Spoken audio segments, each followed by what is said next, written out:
আমাদের দেশের বড়দিন কোনটি? কেক টেক কাটা হয়,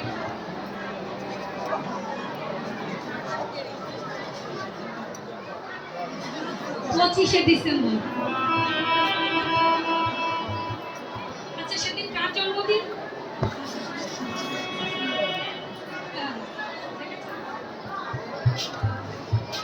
একটা বাচ্চা বলতে পারে যে 25শে ডিসেম্বর যিশু খ্রিস্টের জন্মদিন, সেদিন কেক কেটে সেলিব্রেট করা হয়, কেক কিনে এনে ঘরে ঘরে পৌঁছে দেওয়া হয়।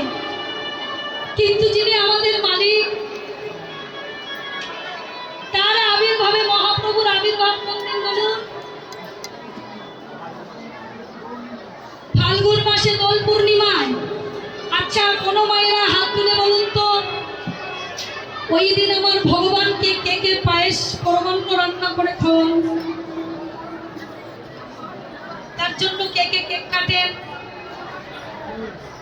হ্যাঁ, ওই দিনটাতে আবার রং খেলা, হোলি খেলা, মাছ মাংস বেশি করে রান্না হয়। বাবা, কেন? আমার মহাপ্রভু এসেছে না, হোলি খেলতে হবে না? তো হোলির দিন কি হবে? মাছ মাংস বেশি হবে, সোনাটা বেশি হবে, মদটা বেশি হবে। ওই দিন যে যা পারবে মদ খেয়ে রাস্তাঘাট করে, আপনাদের দেশে না, আমার দেশের কথা বলছি। কিন্তু যিশু খ্রিস্টের জন্মদিন, একটা কেক কেটে প্রায় পার্টি বিলি করছি, আর আবার মহাপ্রভু এসেছে ভুলে গেছি, পরমান্ন রান্না করেও তার জন্য একটু দিই না, যেমন মহাপ্রভু আজকে এসেছে। এই তো হচ্ছে আমাদের ভালোবাসা। আমরা বলি আমরা হিন্দু, কিন্তু ভেবে দেখুন আমরা হিন্দু নই, আমরা সনাতনী নই, আমরা সনাতনী কর্ম করতে পারি না। ওরা দেখুন 5 বছর বয়স থেকে লুঙ্গি টুপি পরে শুরু করে দেয়, 5 ওয়াক্ত নামাজ পড়ার জন্য তারা রেডি, কিছু হোক আর না হোক।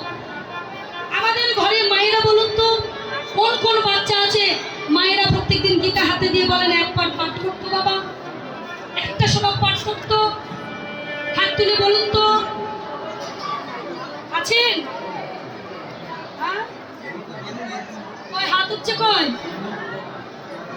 তারা কিছু পারুক আর না পারুক, ছেলের জন্য একটা লুঙ্গি কিনে দেয় বাবা। তারা কিছু পারুক আর না পারুক, একটা টুপি মাথায় দিয়ে বলে দেয়। তারা দেখেছেন তো, সুন্নাত করে মুসলমানি করে দেয়। কেন? যা বাবা যা, তোর কাজ তুই কর, তারপরে তুই শিক্ষিত হ। আর আমাদের যেই বাচ্চা বড় হয়, 20 বছর হয়ে যাও, তাও খোকা ছোট আছে, 100 বছর আয়ু। পরমায়ু আমাদের কত? 60 বছর। 60 বছর একবার ভেবে দেখুন তো,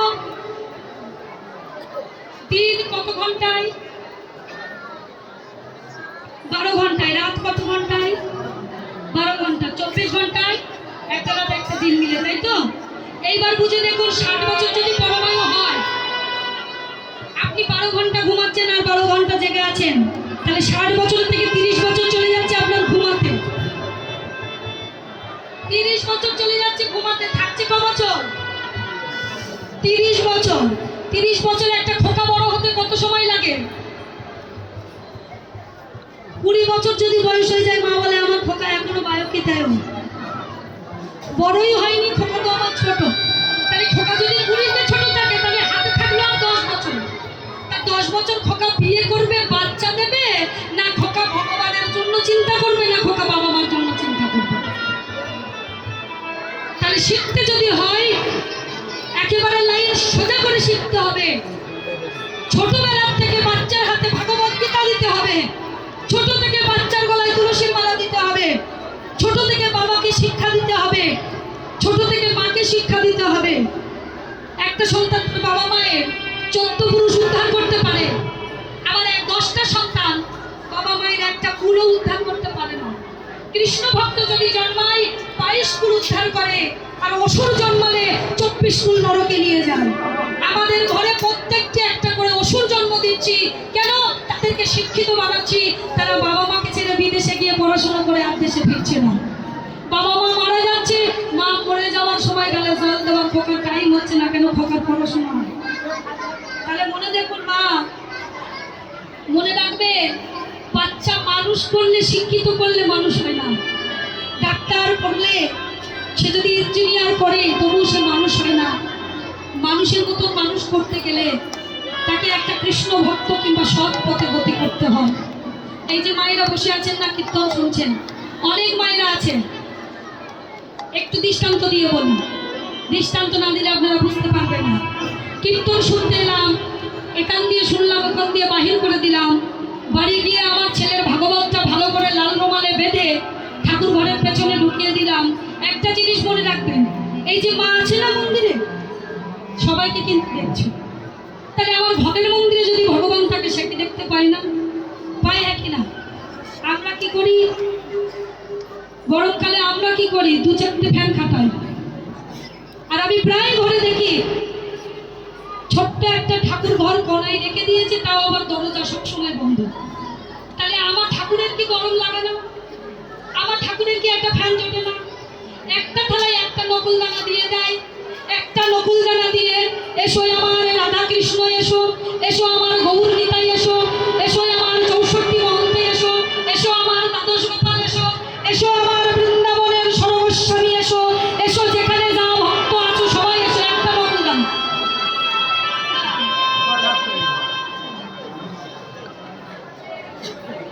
একটা নকুলদানায় সারা বিশ্ব ব্রহ্মাণ্ডের দেবতাগণ ভগবানকে ডেকে দিচ্ছে।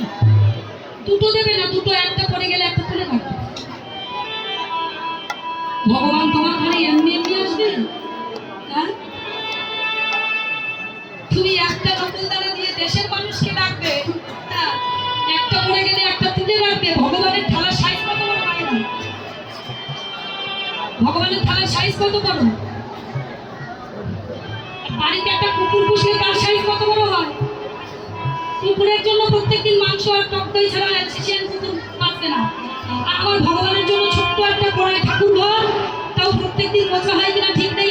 আজকে একটা থালায় নকুলদানা দিলে কালকে গিয়ে সেই থালাটা তুলে ফেলা হবে। তাহলে আমার ভগবান কুকুরের থেকেও খারাপ না? তাহলে আমরা কি সনাতনী?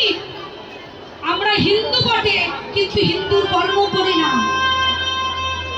আর যেমন 5 ওয়াক্ত নামাজ আছে, আমাদের তেমন 5 প্রকার সেবা আছে। আমরা একবার সেবা দিই, 5 প্রকার সেবার কথা তো ভুলে গেছি। এই কীর্তনের মায়েরা বসে আছে, বাংলাদেশি হোক, তাতে আমার দুঃখ না।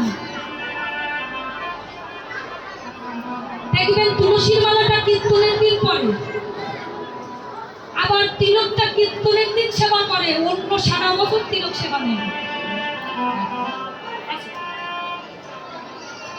আমাদের কলকাতার মায়েরা নেয় না সে ব্যাপারটা আমাদের, তারা পছন্দ করে না, নেয় না। কিন্তু আমাদের মায়েরা ভক্তিবতী, প্রত্যেকদিন সকালে উঠে স্নান করে তিলক সেবা নিলে বদন যে কত সুন্দর উজ্জ্বল হয়, গৌরবর্ণ বোঝা যায়, সে ভাব আমরা ভুলে গেছি বাবা। কেন?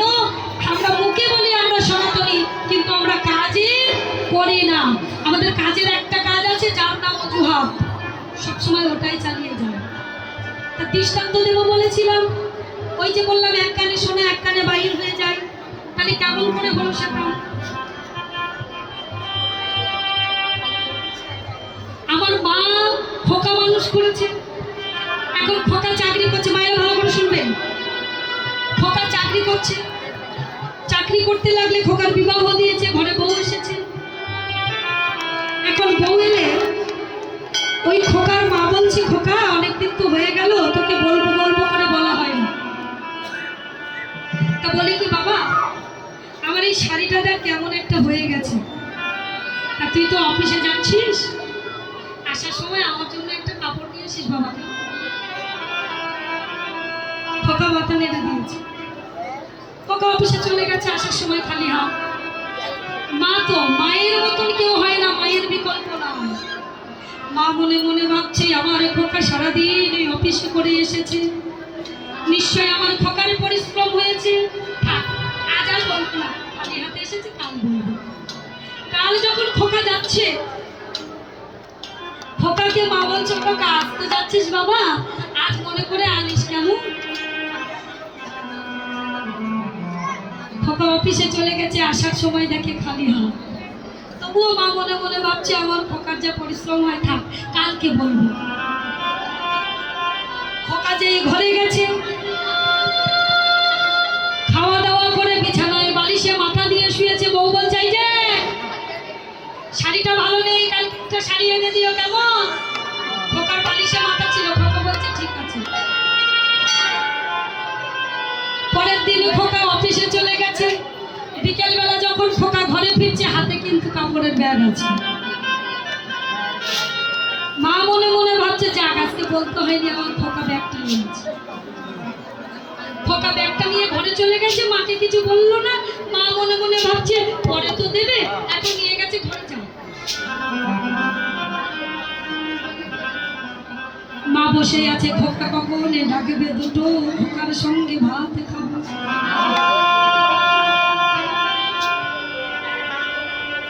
খোকা তো আর মাকে ডাকে না।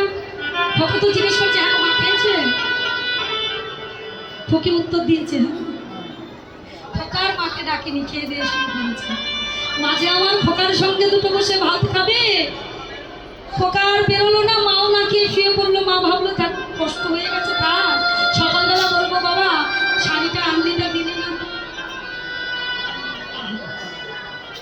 খোকা সকালবেলা অফিসে যাচ্ছে, মা বলছো খোকা কাল যে দেখলাম তোর হাতে একটা ব্যাগ ছিল বাবা, তা শাড়িটা দিলি না তো, আনলি তো, তা কি হলো?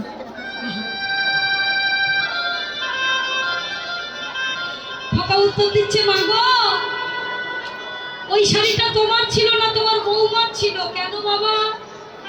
বলে মা আমি যখন অফিসে যাই তুমি প্রত্যেকদিন বলো, কিন্তু আমি এই কানে শুনি আর এই কান দিয়ে বাইর হয়ে যাই, আমার মনে থাকে না। আর তোমার বৌমা যখন বলেছিল তখন আমার একটা কান বালিশে ছিল, আর একটা কান দিয়ে বলেছিল বালিশের চাপা ছিল, তো ওটা আর বার হবে না। তাই বৌমার শাড়িটাই এনে দিয়েছি, তোমার শাড়িটা আনতে মনে নেই। তাই আমাদের অবস্থা হবে তাই। মা কীর্তন যিনি শুনবেন, শ্রবণ ক্ষমতা যার আছে, সে রোগরে কীর্তনটাকে একেবারে হৃৎপিঞ্জরে বেঁধে রাখবেন। আর যে কীর্তন শ্রবণ করতে জানবেন না, সে কিছুক্ষণ বসে তার ভালো লাগবে না, সে চলে যাবে। কেন? তার ওই পর্যন্তই গতি। যারা মনে করবেন এই কীর্তন শুনতে শুনতে বেরিয়ে যায়, কীর্তনের মধ্যে অনুভূতি দেয় না, ভগবানকে কি দেখা যায়? ভগবানকে অনুভব করতে হয়। কীর্তনটাও বসে আমাকে দেখছেন, আমি ভগবান নই। আপনারা বসে আছেন কেন? কীর্তন শুনবেন। শোনার জন্য দেখবেন কিছু কিছু মানুষ আছে, একজন বসে কীর্তন শুনতে লাগলে সে মন দিয়ে শুনছে, পাশ থেকে আরেকজন এসে বলবে দিদি বাড়ি যাবে না, ও দিদি বাড়ি যাবে না। মনে রাখবেন আমাদের বাড়ি বলে কিছু আছে, আমাদের বাড়ি বলে কিছু আছে। যে বাড়িটা আপনি যাবেন সেই বাড়িটা কি আপনার? তাহলে এই যে দেহ বাড়িটা যার জন্য পাঠিয়ে দিয়েছে, এই বাড়িতে যিনি বসে আছেন তারটা একটু করুন। ভাববেন যে বসে বসে আপনাকে বলছে দিদি বাড়ি যাবেন না, মনে রাখবেন সেগুলো হলো জমের এজেন্ট। আপনাকে কিন্তু কীর্তন শুনতে দেবে না। সে তো জমের বাড়ি যাবে, নাম লিখিয়ে ফেলেছে, আর আপনাকেও জমের বাড়ি নিয়ে যাওয়ার জন্য লাইন করে দেবে। হরে কৃষ্ণ। তা আমার গৌর হরি নদিয়ায় এসেছে, নদিয়ায় এসে দাঁড়িয়ে আছি, দেখছে নদিয়ার যে সভা, নদিয়ায় তো একটা দুটো মানুষ বাস করে না, প্রচুর। কিন্তু কয়জন আছে নদিয়ায়? কি সবাই কৃষ্ণ ভক্ত ছিল বাবা? হ্যাঁ, নদিয়ায় তো সবাই কৃষ্ণ ভক্ত ছিল না। কিন্তু কৃষ্ণ ভক্ত করতে কিন্তু তার অনেক কষ্ট হয়েছিল। তাই আমার গৌর হরি যখন নদিয়ায় এসে দাঁড়িয়ে আছে, নদিয়ায় এসে দাঁড়িয়ে